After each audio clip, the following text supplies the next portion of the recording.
Of all the elite units of the Waffen SS, there were three that stood out above the rest. We are referring to the Leibstandarte, das Reich and Totenkopf divisions, which led the vast majority of German offensives from the beginning of the war until the bitter end. Next in this program, we are going to take a closer look at each of these three divisions, whose actions are discussed in all the books and documentaries of World War II. The first one we are going to focus on is the elite formation par excellence of the German army, and as we will see, it was present in practically all the actions of the war, from beginning to end, this being the Leibstandarte division. This formation was created in March 1933 with the aim of becoming Hitler's personal guard, replacing the SA troops who, until now, had that role. Initially it had 120 members, but little by little its number increased. The small unit, which was nothing other than the Führer's Praetorian Guard, had its exclusive uniforms, the most striking element being the white belts they used. With respect to physical standards, it was the training that required the most requirements. A height of at least 1.78, a certificate of their family tree that went back almost 2 centuries for officers, and physical and intellectual aptitudes above average, were some of the necessary requirements to enter it. By 1935 the Leibstandarte was constituted as a motorized infantry regiment and already had about 2,700 members. Already in 1936 they participated in the German army's march on the Rhineland, as well as in the annexation of Austria and the Sudetenland.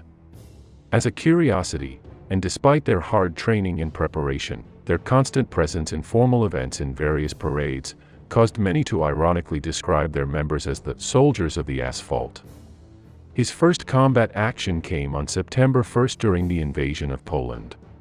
Commanded by Joseph Dietrich, the Leibstandarte made its way in its advance from Breslau to Warsaw itself, integrated within Army Group South. During this advance, he intervened in the Battle of Bzura, this being the hardest of the entire Polish campaign.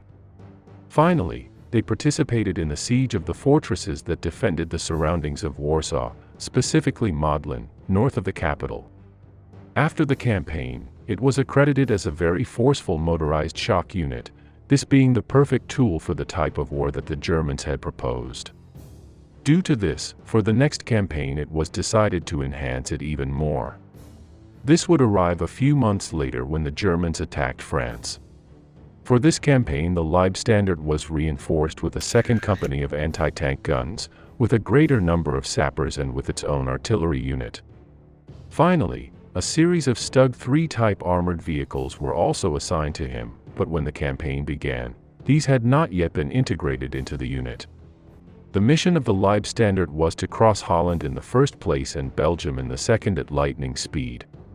During this operation, the formation gave a perfect textbook example of how motorized warfare should be fought. Combining bold strokes and the power of their engines, the unit traveled throughout Holland in a few hours. First they marched on Nijmegen in a hurry, crossing the Rhine River, and then made a sharp turn westward to Rotterdam itself, where they linked up with the German paratroopers who had been dropped in the area. After securing positions, they headed north at full speed to Amsterdam. In total they traveled 215 kilometers this first day, appearing everywhere and disconcerting the enemy. In addition to their good results on the battlefield, they also played an excellent role as bait, so that the Franco-British units believed that this was the main German attack, since they were using their elite unit as a vanguard. This helped them launch into Belgium and be exposed to the German units that were sneaking through the Ardennes. But the actions of the Leibstandarte did not end here, because as quickly as they could, they began the march again, advancing this time on Belgium and later entering France to support the siege of Dunkirk. After this, they would descend through central France, passing near Paris to the vicinity of Lyon. The campaign ended for this unit with 111 dead and 390 wounded. Its commander Joseph Dietrich received the Knight's Cross. Another notable member of this unit, who fought in this formation, participating in all its combats, was Michael Wittmann, who commanded a reconnaissance vehicle, this being a 222 half-track. It was for the following Balkan campaign when the 6 Stug 3 with short barrels were incorporated into the formation, and one of them was already assigned to Whitman. During this operation in the Balkans, in which Germany took part during the spring of 1941, the Leibstandarte Regiment entered Yugoslavia on April 11 from Bulgaria, in a new very fast maneuver, and ended up opening its way to the city of Olympia, already inside the heart of the Peloponnese.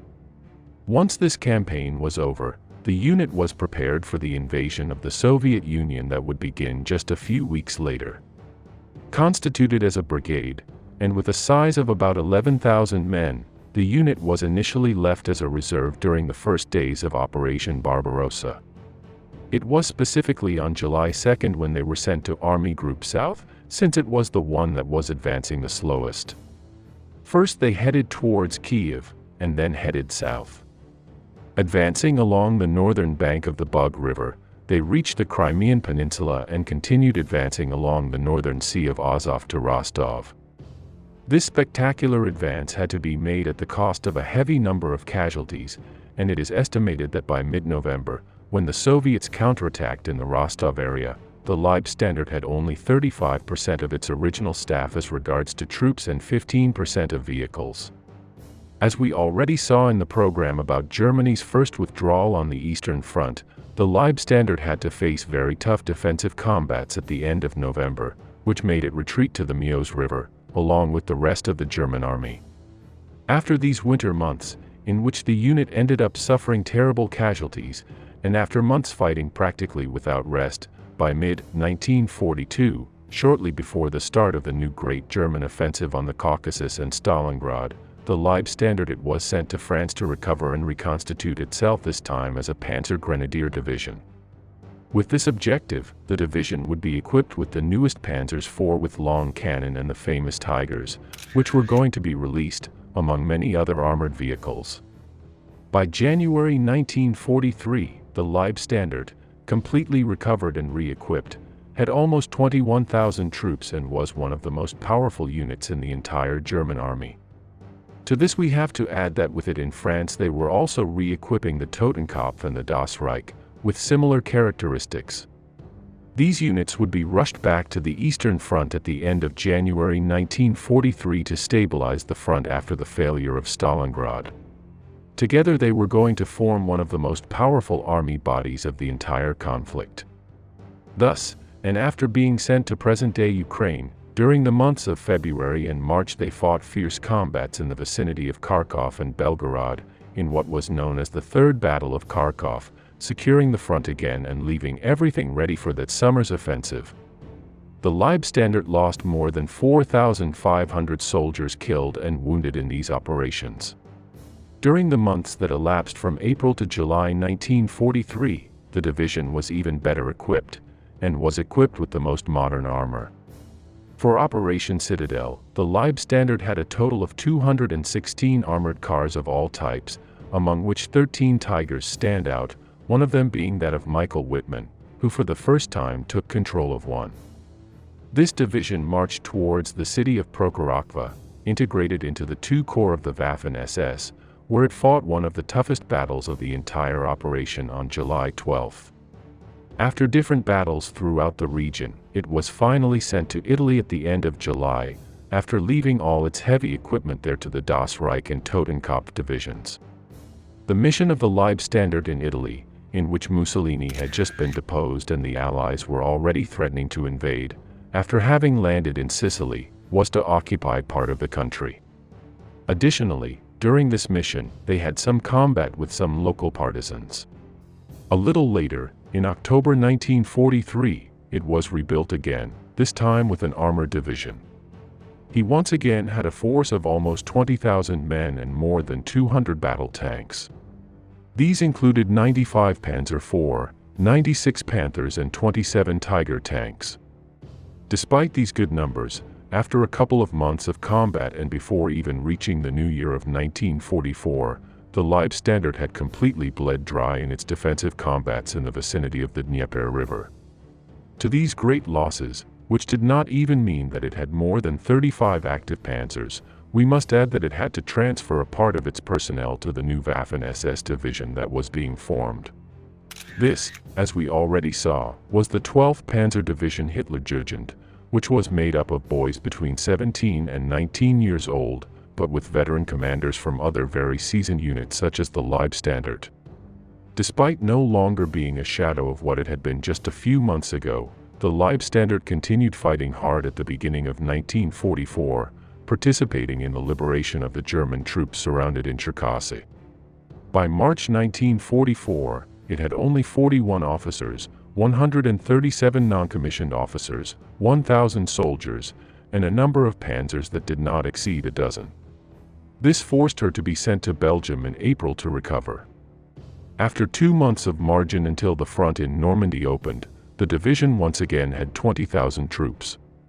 These soldiers, however, no longer had to go through such rigorous controls, nor did they have time to receive such complete military training as they had a few years ago. When the Allied invasion took place, the bulk of the division could not enter combat until a month later, because much of it was still in its training period. Once they finished their fully accelerated course, they were sent to the area and were located in the vicinity of Caen. Only one of its heavy battalions, specifically the 101st to which Michael Wittmann belonged, was able to go into action on June 12, having the famous combat of Villers-Bocage. After fighting numerous battles throughout the month of July, the Leibstandarte was finally surrounded in the Falaise pocket along with other units of the German army, and had to leave behind practically all of its equipment in order to escape the encirclement. When they finally retreated, they only had about 6,000 soldiers out of the total of 20,000 they had just a month and a half ago.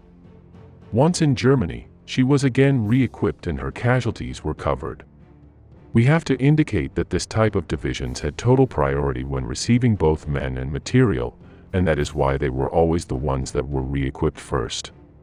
The Leibstandarte would participate in the Ardennes offensive, but after the failure of the German army to achieve the objective set for the operation, and the pressure that the Allies began to exert on all fronts, at the beginning of January 1945 the Leibstandarte was sent urgently to Hungary.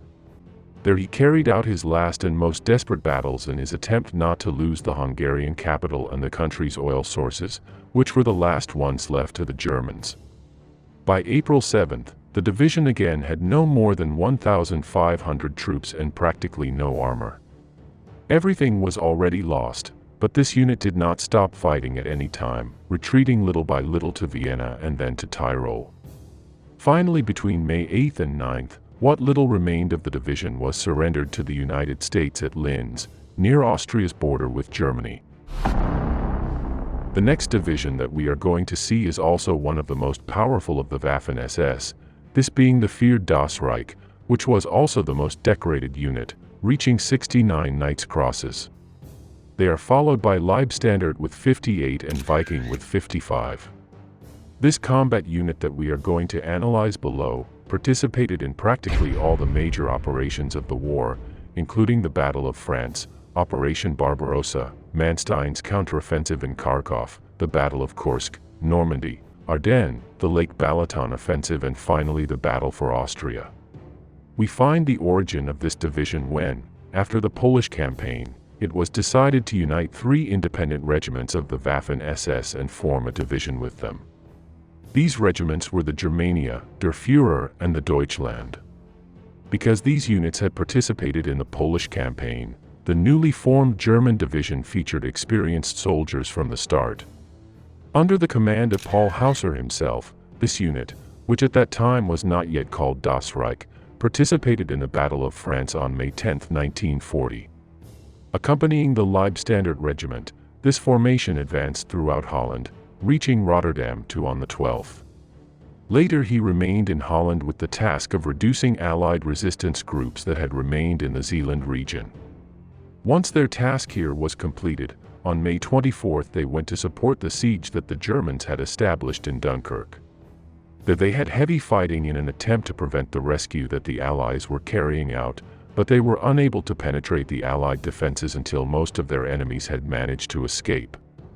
Once the fighting around Dunkirk was over, the germ of the unit that would soon be known as the Das Reich continued to press in the direction of Paris, and would continue until reaching the Pyrenees. After the capitulation of France at the end of June 1940, the unit underwent some modifications, such as the replacement of its Germania regiment with a new one.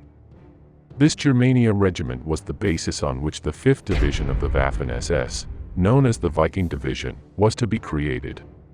In any case, the unit remained in France to participate in Operation Sea Lion against Great Britain, which, as you know, ultimately did not take place. Due to this cancellation, she was transferred to Romania, and during the spring of 1941 she participated in the Yugoslav campaign.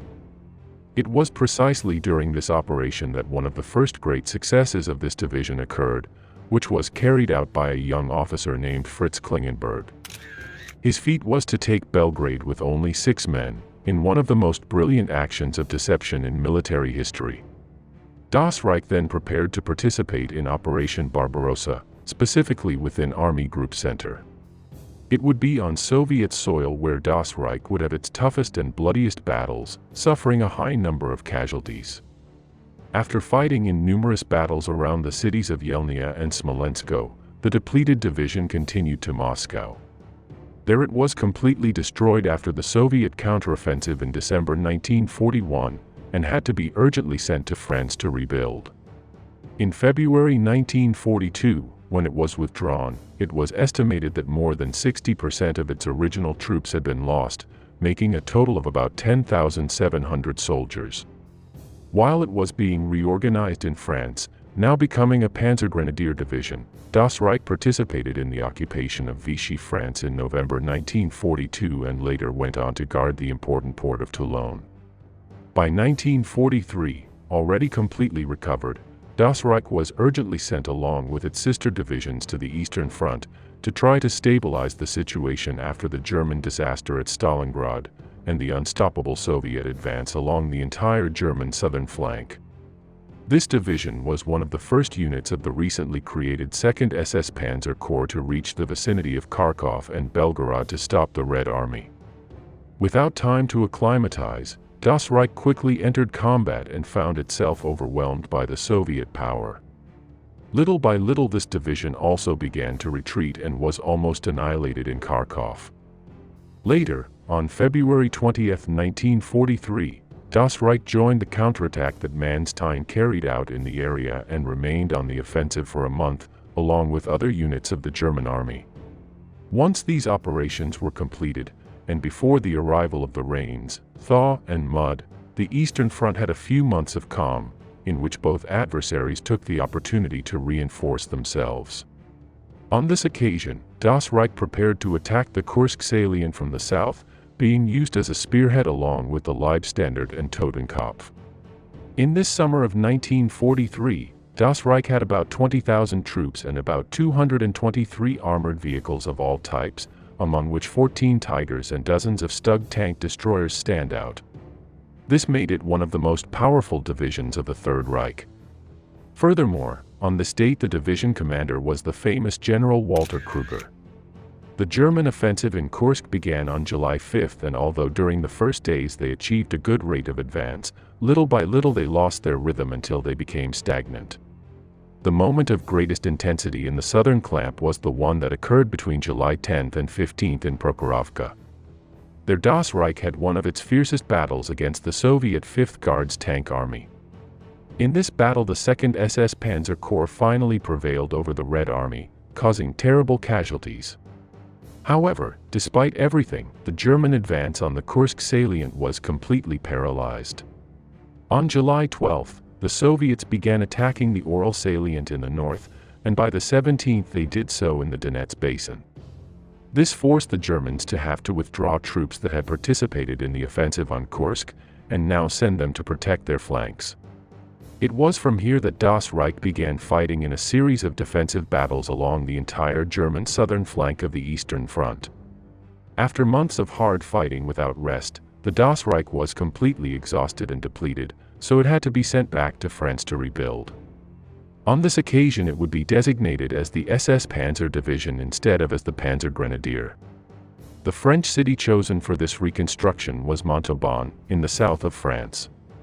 Their Das Reich could re-equip and train while at the same time protecting one of the sectors in which an Allied landing was possible. Whether this landing was on the Atlantic or Mediterranean coast, the division was prepared to head to the threatened area at any time. It should be noted that by this date the unit was no longer made up of those experienced soldiers of yesteryear, since the majority of its troops were inexperienced recruits with very little training time. Due to the critical nature of the situation, this characteristic only increased. Regarding its armor, Das Reich had 37 Panzer IVs, 55 Panthers and 30 Stud 3s. One day after the Normandy landings, Das Reich received the order to head there at full speed. The distance by road between them and Normandy was about 700 kilometers. It was here where one of the most famous and dark episodes of this division occurred. Its origin was in the sabotage carried out by the British Directorate of Special Operations on the railways that were to transport the division to the Norman beaches. This organization was in charge of all types of sabotage actions in territory occupied by the Germans, with the support of the civilian population and the different local resistance groups. Once they managed to sabotage the German transport trains, the Das Reich division had no choice but to cross all of France by road. This was going to greatly delay their arrival in Normandy, in addition to exhausting and wearing out the men and vehicles. In addition to the wear and tear suffered by the terrain, Das Reich was receiving attacks from the French resistance, who set up traps and ambushes all along the way. This caused Das Reich to carry out anti-partisan actions, which basically consisted of massacring civilians as a reprimand. It is estimated that approximately 1,000 civilians were executed by Das Reich on their tour of France while they were heading to Normandy. The division also suffered numerous air attacks, and finally reached the combat zone in Normandy in dribs and drabs starting on June 15. Although it was planned that they would carry out a strong offensive that would send the Allies back to the sea, when it arrived it did not have the power to do so. It is estimated that it was not until July 10 when all the elements of the division arrived in Normandy, so it could not do anything other than defend the critical places on the front. Das Reich was fighting in the western sector of Normandy, right where the Americans finally broke the front at the end of July with Operation Cobra. After the loss of France, the division had to be sent back to Germany in October 1944 to recover. There he prepared for the new offensive in which he had to participate, this being the one carried out by the Ardennes in December of that same year. Once again they did not obtain any significant achievement, and after a few days of combat in which they managed to surprise their enemies, everything turned against them again when the Allies began to mobilize, and made use of their great numerical superiority. After this action, they were sent at full speed to Hungary, where the Soviets had made important advances.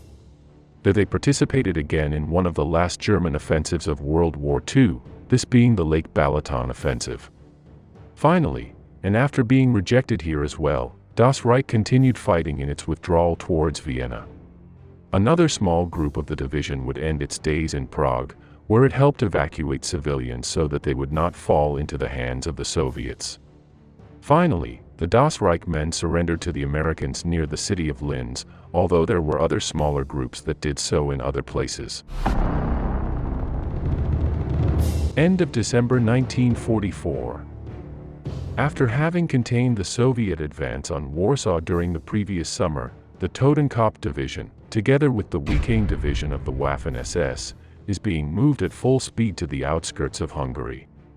Forming part of the 4th SS Panzer Corps led by Otto Gille, the Totenkopf Division is about to participate in its last major combats of the war, which will aim to regain control of Budapest.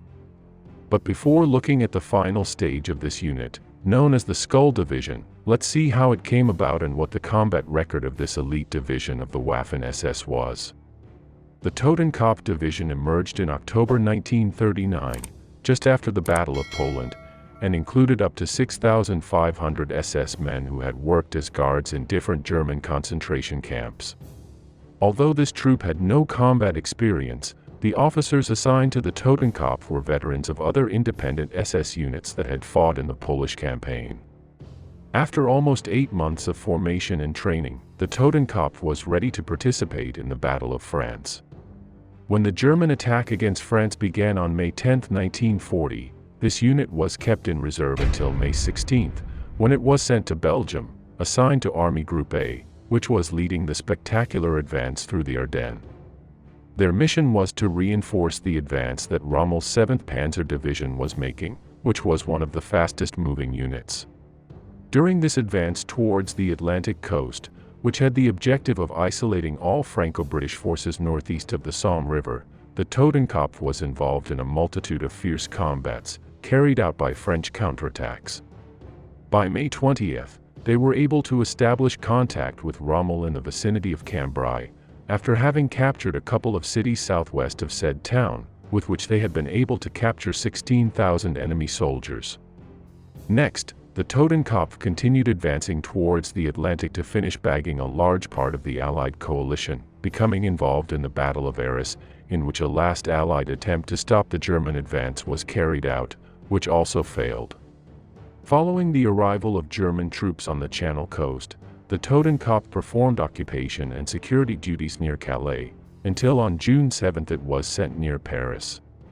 After crossing the Loire River on June 15, the division pursued retreating French units into southwestern France. From there, the Totenkopf division participated in the new attack against the French positions, ending its march in the vicinity of Bayonne, already very close to the Spanish border, at the beginning of July. From this point on, the Totenkopf was based in central France until it was called upon again in April 1941 to participate in the new operations that the German army was going to launch. In mid-June 1941, the Totenkopf division arrived in the vicinity of Danzig, and was assigned to the 4th Panzer Group, which was to lead the advance of Army Group North towards Leningrad. The division had 17,400 soldiers and was motorized. After the first fighting along the entire Soviet border, the Totenkopf division crossed the border on June 24, 1941, and its first mission was to put an end to the scattered Soviet resistance centers that had formed after the German breakup. Shortly after, the division reached the first line and was able to participate in the breakthrough operations of the 4th Panzer Corps, crossing the Stalin Line during the day of July 9. During the penetration of the Stalin Line, which was heavily protected, the division suffered heavy losses, including the loss of its commander-in-chief, General Theodor Reich, who was wounded and had to leave the Eastern Front momentarily.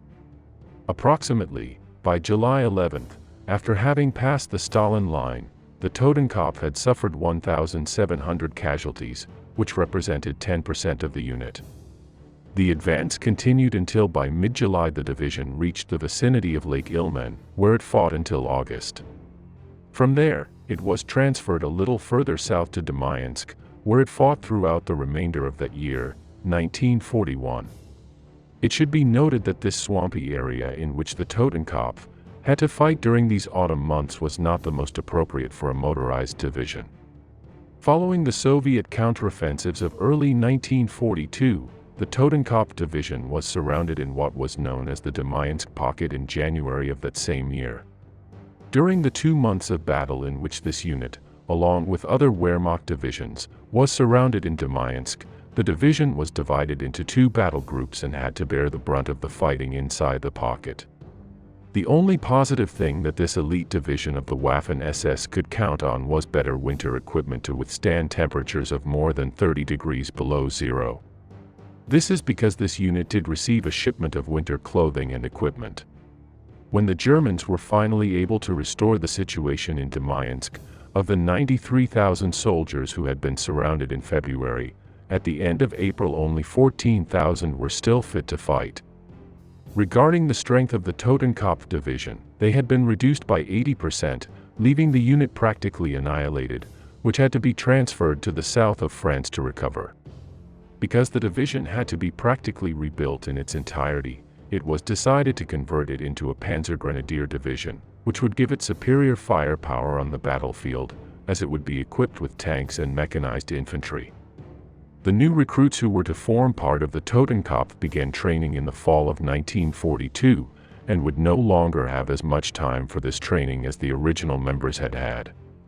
The idea with which this division is rebuilt is to make it the most powerful unit possible, capable of acting like the fire department in the most critical places on the front.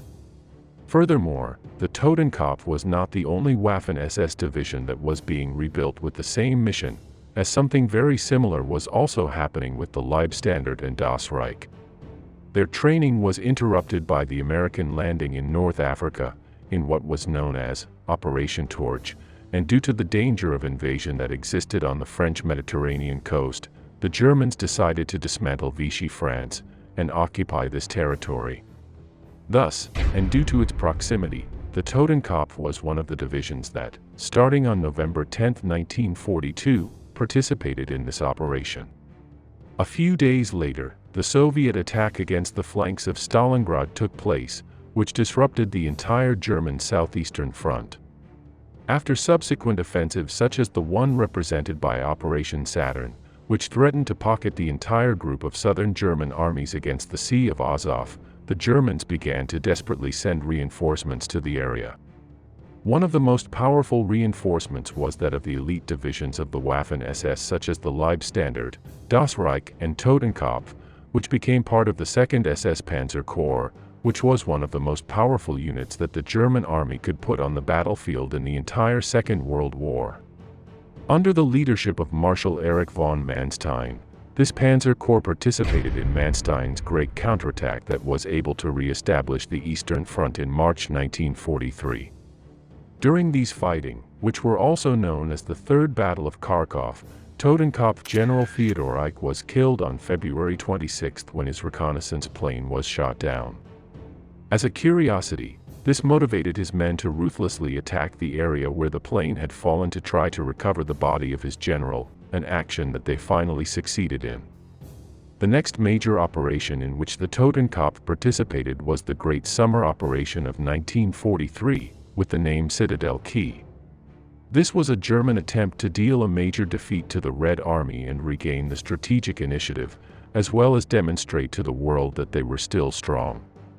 The total strength of the Totenkopf on this occasion was about 20,000 men and 218 tanks, including 15 Tigers. During Operation Citadel, the 2nd Panzer Corps, which included the Totenkopf Division, was part of the southern wedge and attacked in the direction of Kursk from the vicinity of Belgorod. The offensive began on July 5, and for the next 5 days the Germans were breaking through the Soviet defenses. During the night of July 11, the 2nd Panzer Corps was positioned near Prokhorovka, not knowing what was going to come upon them in the next few hours. The Leibstandarte occupied the center of the advancing wedge, with the Das Reich on its right, and the Totenkopf on its left on the banks of the Sel River. The great Soviet counteroffensive with at least 650 or 700 tanks began on the morning of July 12. Although the Das Reich and Leibstandarte divisions took the brunt of the attack, the Totenkopf was also hit hard and held firm in its positions. In total, during the day, the Germans knocked out about 400 Soviet armored vehicles, with a loss of approximately 100 panzers, although many were finally recovered after being repaired. By July 16, at which time the offensive against Kursk was cancelled due to the pressure that the Soviets were putting in the Ural salient and in the Donetsk basin, the SS Panzer Corps had 30 Tigers, 69 4 Panzers, 80 Panzer III, 4 Panzer II, and about 64 assault guns. Thus, the total sum of all these armored vehicles was 243, out of just over 600 initially. Roughly, its ratio of enemy tanks destroyed was greater than 4-1. From here, the Totenkopf was sent a little further south, to the Donetsk sector, and was participating in defensive actions throughout the summer, until finally it had to withdraw in the direction of the Dnieper. At the beginning of October 1944, the Totenkopf, which had already been in intense 3 months of uninterrupted fighting, reached the bank of the Dnieper, where it tried to prevent the Soviets from crossing it west of Poltava. During the last months of 1943 and the first of 1944, the division defended the front line at Kryvyi Rog, just inside the bend of the Dnieper. There it was once again practically annihilated, and had to be sent to the rear again to rebuild. In this way, during the spring of 1944 she was sent to Romania, where she spent 3 months recovering until July of that same year. Again, without being completely recovered, and with soldiers who had less and less training time, In mid-July, the Totenkopf Division had to be urgently sent to the central sector of the Eastern Front to contain the Soviet Bagration offensive. From Białystok, the Totenkopf had to withdraw little by little until it reached the outskirts of Warsaw, near Radzymin. Her main task was to maintain the German defensive line east of Warsaw, and her subsequent participation in a major counterattack by Walter Model that managed to destroy the 3rd Soviet Tank Corps at the gates of the Polish capital. Due to the losses suffered during these combats, in September 1944, some 5,000 replacement soldiers had to be incorporated into the division with hardly any training. Then, during the last months of 1944, the Totenkopf Division, now integrated into the 4th SS Panzer Corps together with Weeking, defended the section of the front north of Warsaw, until on December 24 it had to leave at full speed towards Hungary. In its new Hungarian assignment, the Totenkopf participated in the Budapest rescue attempts, called Operation Conrad 1, 2, and 3. All of these attempts failed, and the Budapest garrison ended up succumbing in mid-February. After this, the Germans prepared their last major offensive in the entire Second World War, which was known as Operation Spring Awakening, or the Lake Balaton Offensive. It was here that the Germans put their best remaining forces on the battlefield, with the goal of annihilating the 3rd Ukrainian Front, driving the Soviets east of the Danube, and subsequently recapturing Budapest. This offensive, which we already analyzed extensively in the channel, was repelled by the Soviets, who after moving on to the counterattack, pushed the Germans back little by little to Vienna. It was in this Austrian, and later Czechoslovak, sector that the Totenkopf had its last battles, until finally the last barely 1,000 men remaining from the division surrendered to the Americans on May 9. However, a little later the Americans handed them over to the Soviets, as they claimed them for having committed war crimes on their territory. Well, that's it for the operational history of one of the most famous divisions of World War II. What opinion do you have about her?